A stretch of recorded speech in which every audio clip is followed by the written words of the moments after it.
Next tonight, thousands of disabled people in the East Midlands could be missing out on a council tax discount because it's not advertised well enough. That's according to a Leicester-based campaign group which claims local authorities are keeping hold of millions of pounds because refunds aren't being claimed. It's likened the issue to the PPI problem.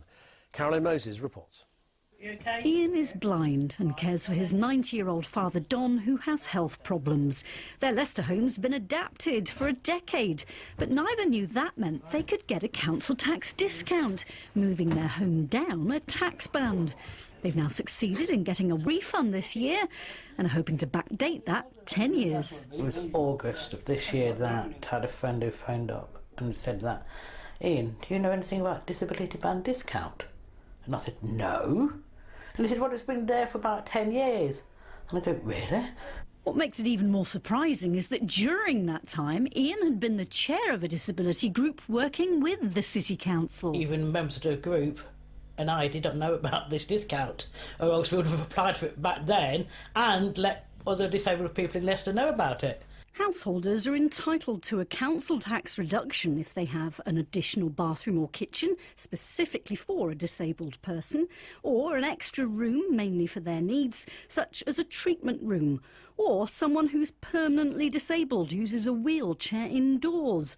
But the numbers applying across Derby, Nottingham and Leicester over the past 5 years are relatively low. The national statistics say that 5% of people are wheelchair dependent. That's 23,200.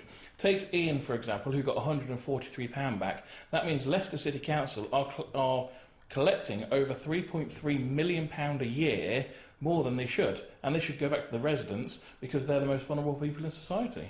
Ability Access asked councils just how many leaflets advising disabled residents of their rights they handed out over the past 5 years. Well, Derby and Nottingham said they routinely sent them out with their council tax bills. But for Leicester, the answer was none. Councils across the country aren't telling these people, and all the councils across the country equated to actually £500 million. This is basically going to be the new PPI for the UK of claiming back council tax. Council tax hasn't been missold, they haven't been informed. Tonight, in a statement, Leicester City Council said all available discounts for residents are mentioned on the back of its council tax bills, directing people to its website. It says it's also briefed staff to raise awareness of the disabled persons reduction. But for those with disabilities like Simon, Ian and Don, they want more awareness out there. Carolyn Moses, BBC East Midlands Today, Leicester.